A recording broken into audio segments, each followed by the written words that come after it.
Vachanavayal daily light October 1. ലിസ്യോവിലെ വിശുദ്ധ കൊച്ചു ത്രേസ്യ. ചെറുപുഷ്പം എന്നറിയപ്പെടുന്ന മരിയ ഫ്രാൻസിസ് തെരേസ മാർട്ടിൻ 1873 ജനുവരി 2 അലൻസോണിൽ ജനിച്ചു. പിതാവ് ലൂയി മാർട്ടിൻ സാമാന്യം ധനമുള്ള ഒരു പട്ടുവ്യാപാരി ആയിരുന്നതുകൊണ്ട് മരിയ, പൗളി, ലയോനി, സെലിൻ, തെരേസ എന്നീ 5 കുട്ടികളും ഡാൻസിലും പ്രേമ വ്യാപാരങ്ങളിലും മുഴുകി ലൗകായുധികരായി മാറാമായിരുന്നു. എന്നാൽ 4 പേർ കർമ്മലീത്ത സഭയിലും ലയോനി വിസിറ്റേഷൻ സഭയിലും ചേരുകയാണ് ചെയ്തത്. തെരേസായ്ക്ക് 4 വയസ്സുള്ളപ്പോൾ അമ്മ മരിച്ചു. താമസിയാതെ മാർട്ടിൻ ലിസ്യോവിലേക്ക് മാറി താമസിച്ചു. 10 വയസ്സ് പൂർത്തിയായപ്പോൾ ത്രേസ്യയ്ക്ക് ഗുരുതരമായ ഒരു രോഗം പിടിപെട്ടു. 1 മാസത്തോളം ത്രേസ്യ രോഗിണിയായി കിടന്നു.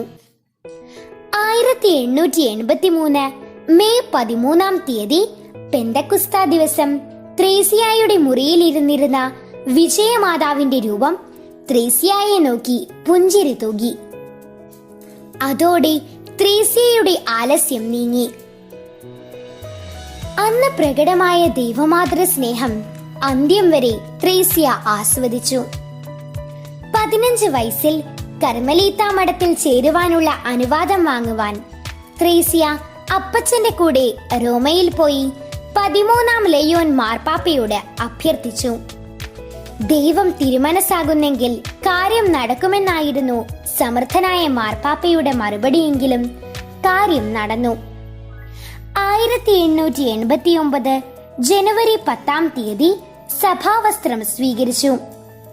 അടുത്ത വർഷം സെപ്റ്റംബർ 8 പ്രഥമ വ്രതവാഗ്ദാനം ചെയ്തു. അപ്പോഴേക്ക് പിതാവ് തളർവാദ രോഗിയായി കായേൻ ആശുപത്രിയിൽ കിടപ്പായി. 1893 മുതൽ ഏതാനും കാലം നവസന്യാസിനി ഗുരുവായി ജോലി ചെയ്തിട്ടുണ്ടെങ്കിലും 24 വർഷത്തേക്ക് മാത്രം നീണ്ടുനിന്ന ആ ജീവിതത്തിന്റെ അവസാന ഭാഗം ക്ഷയരോഗത്തിൽ കഴിഞ്ഞു. ദൈവമേ, ഞാനങ്ങയെ സ്നേഹിക്കുന്നുവെന്ന് പറഞ്ഞ് 1897 സെപ്റ്റംബർ 30 ചെറുപുഷ്പം അടർന്നു വീണു. സ്വർഗത്തിൽ നിന്ന് ഞാൻ റോസാപുഷ്പങ്ങൾ വർഷിക്കുമെന്ന വിശുദ്ധയുടെ വാഗ്ദാനം ഇന്നും നിറവേറിക്കൊണ്ടിരിക്കുകയാണ്. ഒരാഗോള മിഷണറിയാകുവാൻ ആഗ്രഹിച്ച ത്രേസ്യയെ 1928 11ാം പിയൂസ് മാർപ്പാപ്പ വേദപ്രചാര മധ്യസ്ഥയായി പ്രഖ്യാപിച്ചപ്പോൾ അവളുടെ അഭീഷ്ടം നിറവേറി. മരിക്കുന്നതിനു മുൻപ് തന്റെ ജ്യേഷ്ഠ സഹോദരിമാരുടെയും മഠാധിപയായ ഗോൺസാഗ അമ്മയുടെയും ആജ്ഞാനുസാരം സ്വന്തം ജീവചരിത്രം എഴുതി. ത്രേസ്യയുടെ ആധ്യാത്മിക ശിഷ്യത്വം, സമ്പൂർണ്ണ ആത്മസമർപ്പണവും കുറുക്കുവഴിയും ആ സുന്ദര ഗ്രന്ഥത്തിന്റെ താളുകളിൽ സുലളിതമായ ഫ്രഞ്ച് ഭാഷയിൽ എഴുതിയിരിക്കുന്നു. ആ സ്വയംകൃത ചരിത്രവും വിശുദ്ധ എഴുതിയ കത്തുകളുടെ സമാഹാരമായ നവമാലികാ സഖിയും ആധ്യാത്മിക ഗ്രന്ഥങ്ങളിൽ അതിശ്രേഷ്ഠമായ സ്ഥാനം പിടിച്ചെടുത്തിട്ടുണ്ട്. 1925 മെയ് 17 വിശുദ്ധയുടെ ചരമത്തിന്റെ 28ാം വർഷം 11ാം പിയൂസ് മാർപ്പാപ്പ ചെറുപുഷ്പത്തെ എടുത്ത് ബലിപീഠത്തിൽ സ്ഥാപിച്ചു. വിശുദ്ധ കൊച്ചു ത്രേസ്യയുടെ തിരുനാൾ ആചരിക്കുന്ന ഈ ദിനത്തിൽ പ്രഭാഷകൻ 2-ാം അധ്യായം 5-ാം വാക്യം നമുക്ക് അനുസ്മരിക്കാം. സ്വർണം അഗ്നിയിൽ ശുദ്ധി ചെയ്യപ്പെടുന്നു, സഹനത്തിന്റെ ചൂളയിൽ കർത്താവിന് സ്വീകാര്യരായ മനുഷ്യരും. വിചിന്തനം: 3ാമത്തെ വയസ്സ് മുതൽ നല്ലവനായ എന്റെ ദൈവത്തിന് യാതൊന്നും ഞാൻ നിഷേധിച്ചിട്ടില്ല.